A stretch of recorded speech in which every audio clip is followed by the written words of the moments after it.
Þriðji liður á dagskrán okkar gjaldskrá Slökkviliðs Akureyrar og það Helena Karlsdóttir sem tekur til máls. Forseti, ágætu bæjarfulltrúar. Fyrir liggur að samþykkja gjaldskrá fyrir Slökkvilið Akureyrar, en þessi nýja gjaldskrá mun ramma inn verkefni liðsins sem samkvæmt reglugerðum falla undir sértæka gjaldtöku. Verið að setja þessa gjaldskrá í fyrsta sinn eftir gildistöku nýs ákvæðis í lögum brunavarnir. Fram til þessa hefur slökkviliðið stuðst við eldri og ófullkomnari gjaldskrá, en þessi nýja gjaldskrá byggir á raunkostnaði liðsins. Hún tekur einnig á þáttum sem hafa fallið á grátt svæði, en dæmi að tryggingafélög hafa neitað að greiða reikninga vegna vafa heimildar til gjaldtöku. Í lögum brunavarnir reglan sú að ef ekki skilgreint að heimild sé að taka gjald fyrir veitta þjónustu þá hún gjaldfrjáls. Undantekning frá þessari meginreglu þegar slökkviliðsstjóri þarf að beita þvingunarúrræðum eða viðurlögum til að knýja fram úrbætur vegna mannvirkis í notkun, starfsemi í því eða á lóðum og öðrum svæðum utandyra þar sem eldhætta getur skapast. En til að hægt sé að innheimta gjald vegna þvingunarúrræða eða viðurlaga þurfa sveitarfélög að setja sér gjaldskrá fjárhæð gjalda fyrir eftirlit og innheimtu þeirra. Gjöldin skulu ekki vera hærri en sem nemur kostnaði við framkvæmd eftirlitsins. Slökkviliðinu heimilt að taka gjald fyrir önnur verkefni sem það sinnir og fellur að tilgangi liðsins þó þau séu ekki skilgreind sem verkefni liðsins samkvæmt lögum. Að ræða ýmsar umsagnir, ráðgjafarþjónustu, öryggisvaktir, tækjaleigu, sprengiefnafylgd, útköll vegna brunaviðvörunarkerfa, upphreinsun spilliefna, mengunarviðbrögð vegna hafs og stranda, verðmætabjörgun, gagnkvæma aðstoð slökkvilið og annað sem til fellur.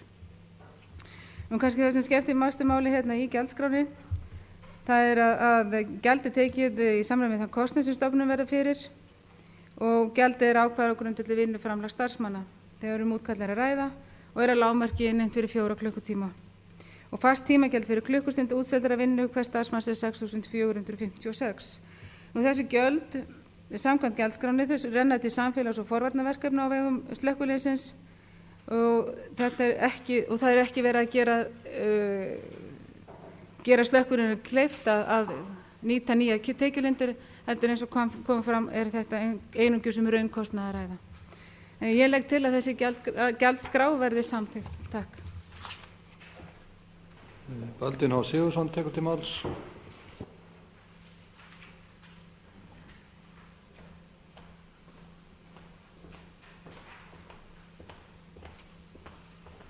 Forseti, ágætu bæjarfulltrúar. Ég samþykki þessa gjaldskrá brunaliðsins fyrir sérverkefni sem slökkviliðið innir af höndum fyrir fyrirtæki, einstaklinga og opinbera aðila. Og í framhaldi af lestri af greinargerðinni sem fylgir með gjaldskránni þá finnst mér komin tími til hvort við ættum ekki að koma á nánu samstarfi milli hafnaryfirvalda og slökkviliðsins mengunarvarnir utan við strendur og á hafi.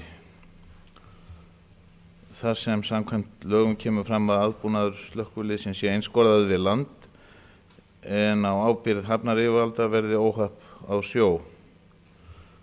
Á hafnarsvæðinu okkar niður frá fullkominn mengunarvarnarbúnaður til notkunar á sjó og þar eru tæki og efni í umsjón og ábyrgð hafnarstjórnar.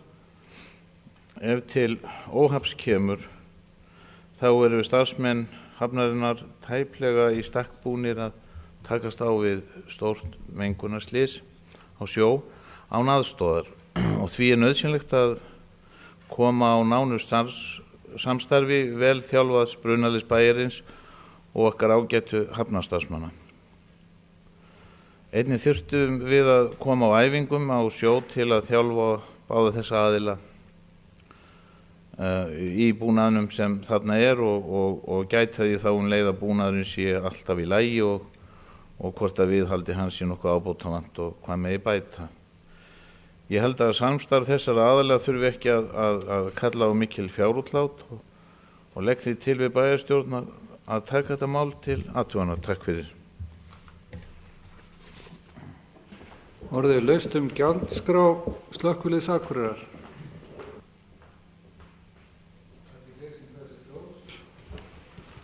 Það er ekki fleiri sem kveða sér hljóðs og við göngum til afgreiðslu.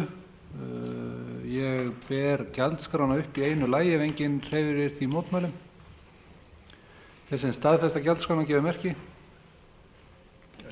Hún er samþykkt með 11 samhljóða atkvæðum.